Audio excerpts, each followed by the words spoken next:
In this video, we will study about the cytoplasm, endomembranous system as well as the endoplasmic reticulum. So first of all, we will start with the cytoplasm. Cytoplasm is the term coined by Strasburger. Means the term cytoplasm coined by the Strasburger, which means it is the liquid content of the cell. This liquid content is also, we can say, it is living in nature, as well as it contains organelles in it,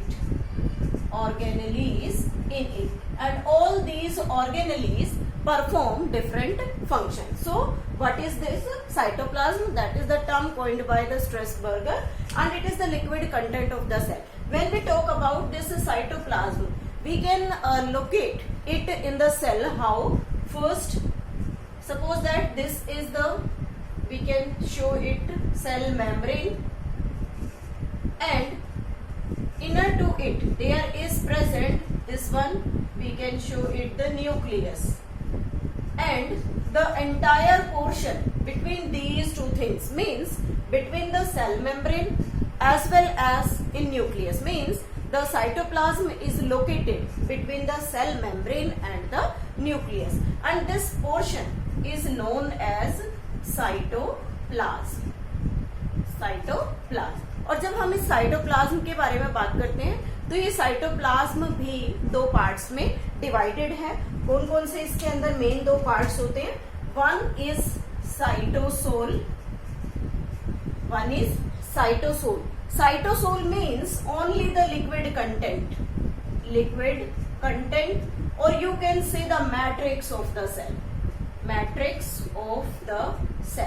cell का जो liquid matrix है without cell organelle, means cell organelles जिसमें present ना हो, except cell organelles is known as cytosol, and the second one is known as trophoplasm. This trophoplasm means the liquid containing organelles, cell organelles.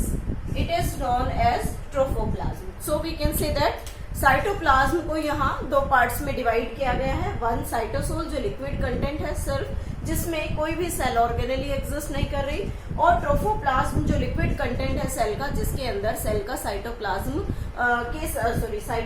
के साथ साथ जिसमें cell organelles भी present होती है. तो इस तरीके से हम साइटोप्लाज्म को टू पार्ट्स में डिस्क्राइब कर सकते हैं. नेक्स्ट आता है endomembranes system.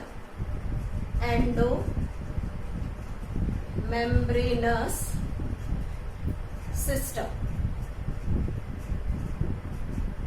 This endomembranous system consists of all the cell organelles, but few cell organelles are not coordinated with this endomembranous system.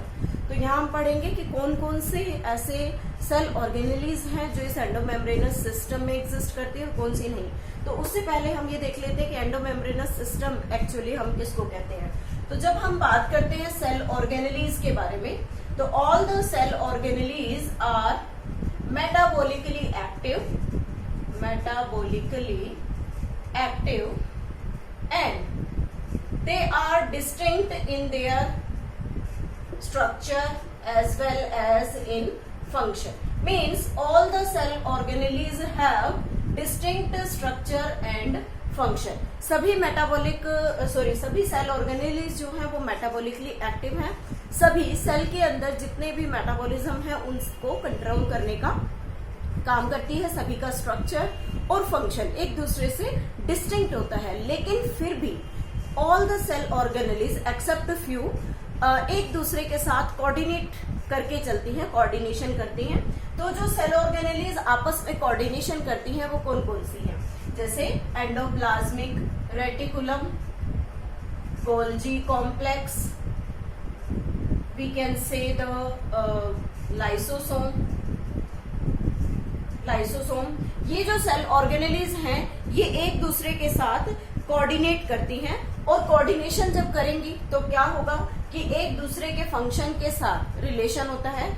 किसी एक ने कुछ प्रिपेयर किया तो दूसरा उसे शिफ्ट करने में हेल्प करेगा, या कुछ मेटाबॉलिक फंक्शंस में हेल्प करते हैं। वन ऑल्सो देयर वैक्यूल्स, जो हम प्लांट्स के केसेस में पढ़ते हैं। तो यहाँ पर ये सभी सेल ऑर्गेनेलीज एक दूसरे के साथ कोऑर्डिनेट करती हैं। मीन्स एक का किया हुआ जो मटेरियल, जो भी प्रोडक्ट है, उसको ट्रांसफर करने का, जैसे हम आगे अभी डिटेल में करेंगे कि जो एंडोप्लाज्मिक रेटिकुलम है वो प्रोटीन और लिपिड दोनों चीजों का सिंथेसिस करता है।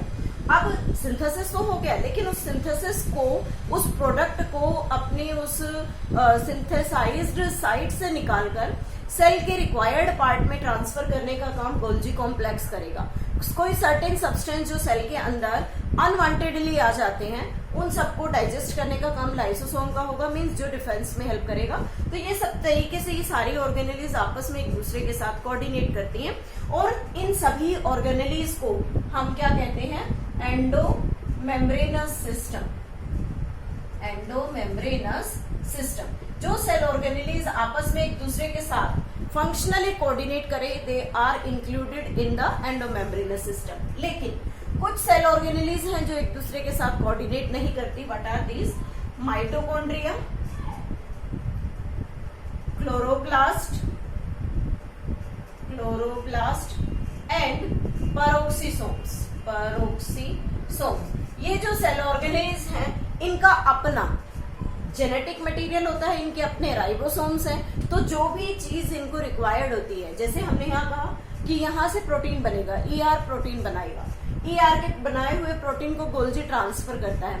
माइटोकॉन्ड्रिया और क्लोरोप्लास्ट को भी प्रोटीन का जरूरत है, लेकिन ये अपनी चॉइस के प्रोटीन जो भी इन्हें नीडेड होते हैं, ये अपनी ऑर्गेनेली के अंदर खुद प्रोसेस कर सकते हैं। तो इसलिए इन्हें ईआर से बनाए हुए प्रोटीन की रिक्वायरमेंट नहीं होती। तो ये जो सेल ऑर्गेनेलीज हैं, not included in the endomembranous system. Not included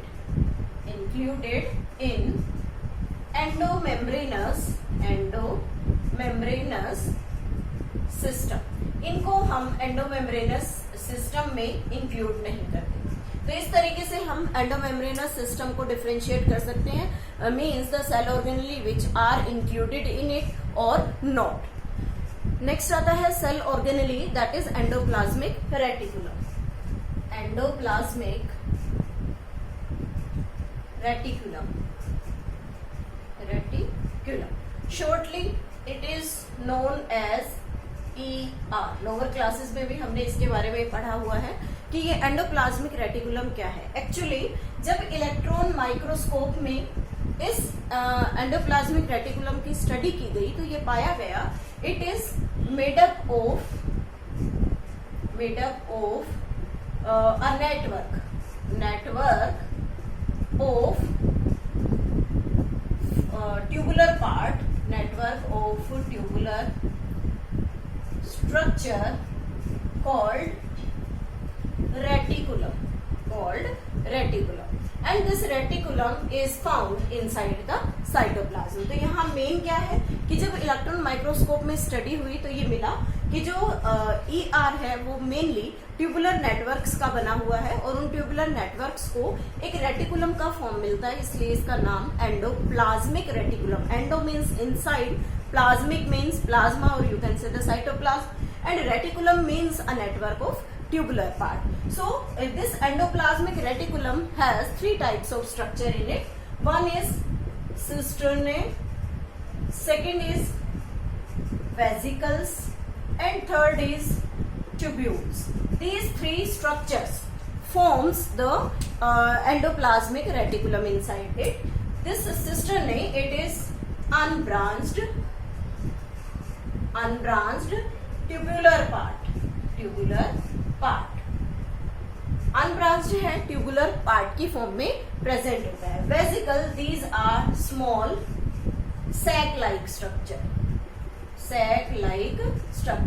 छोटे छोटे सैक लाइक स्ट्रक्चर्स जो हैं वो वेसिकल्स की फॉर्मेशन करते हैं। They are also coordinated with this endoplasmic reticulum. And tubules often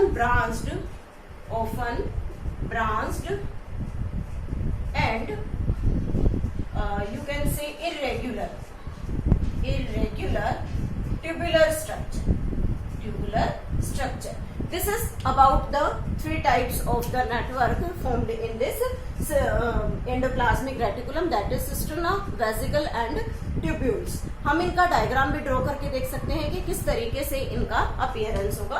तो जैसे जब ट्यूब्यूल्स को ड्रॉ करते हैं तो they are unbranched like this and their surface bears the ribosomes over it or here, and vesicles are small sac like structures there, जो छोटे छोटे sac like structures यानी कि एक बैग की तरह प्रेजेंट होते हैं.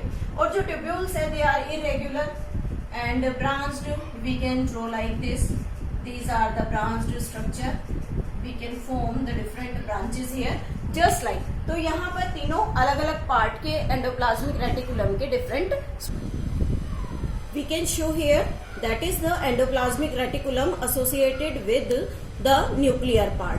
ये जो complete endoplasmic reticulum है इसमें आप देख सकते हैं कि यहाँ पर ये सारे जो स्मॉल डॉट लाइक स्ट्रक्चर्स दिख रहे हैं, दीज आर द राइबोसोम. अभी हम आगे पढ़ेंगे राइबोसोम किस तरीके से अटैच्ड है. उसके अलावा यहाँ पर आपको स्मॉल ट्यूब्यूल्स लाइक स्ट्रक्चर्स दिख रहे हैं. तो ये जो ट्यूब्यूलर पार्ट है this is cisterna. If they are unbranched then they are known as cisterna and if they are branched then they are known as tubules. जब हम इस एंडोप्लाज्मिक रेटिकुलम को स्टडी करते हैं तो यहाँ पर हम देखते हैं कि इसके अंदर दो कंपार्टमेंट्स होते हैं. एक कंपार्टमेंट होता है जो ल्यूमिनल है. Luminal means inside the endoplasmic reticulum. जैसे ये जो स्पेस आप देख रहे हैं स्पेस के बीच में भरा हुआ, और दूसरा जो होता है वो एक्स्ट्रा ल्यूमिनल होता है. ऐसा कंपार्टमेंट जो साइटोप्लाज्मिक कंपार्टमेंट है या साइटोप्लाज्म के अंदर प्रेजेंट होता है.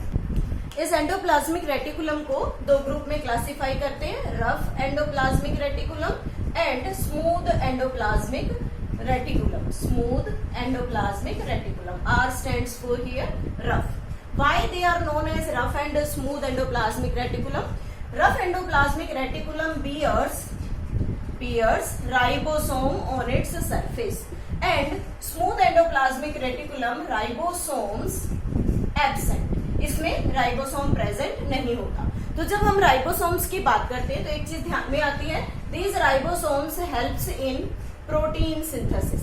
ये राइबोसोम्स प्रोटीन सिंथेसिस में हेल्प करता है, लेकिन यहाँ राइबोसोम तो एब्सेंट है, इसलिए यहाँ पर हमेशा लिपिड सिंथेसिस होता है. Lipid synthesis. उसके अलावा अभी हमने तीन स्ट्रक्चर्स पढ़े थे, सिस्टर्ना, ट्यूब्यूल, वेसिकल. तो मोर स्टेबल जो रफ एंडोप्लाज्मिक रेटिकुलम है, it is more stable structure and it is less stable structure. और इसके अंदर मोर सिस्टर्ना प्रेजेंट होती है. More cisterna and it is composed of more tubules. तो इस तरीके से हम डिफरेंशिएट कर सकते हैं कि कौन कौन से पार्ट्स हैं जो कौन कौन से मेन स्ट्रक्चर्स हैं जो रफ एंडोप्लाज्मिक या स्मूथ एंडोप्लाज्मिक के बीच में डिफरेंस क्रिएट कर सकते हैं. So this is about the rough and smooth endoplasmic reticulum. Now what are the function of ER? पूरा जो ER है complete with the smooth as well as the rough, इन दोनों के मेन फंक्शंस क्या होते हैं? तो एक तो हमने यहाँ क्लियर कर दिया कि rough endoplasmic reticulum protein synthesis करेगा, smooth endoplasmic reticulum lipid synthesis करता है. उसके अलावा they provide mechanical support. They also forms the structural framework of the cell. We can say that this smooth endoplasmic reticulum also helps in detoxification of drugs. Means body में जो drugs produce होती हैं उन drugs को detoxify करने में, remove करने में हेल्प करता है.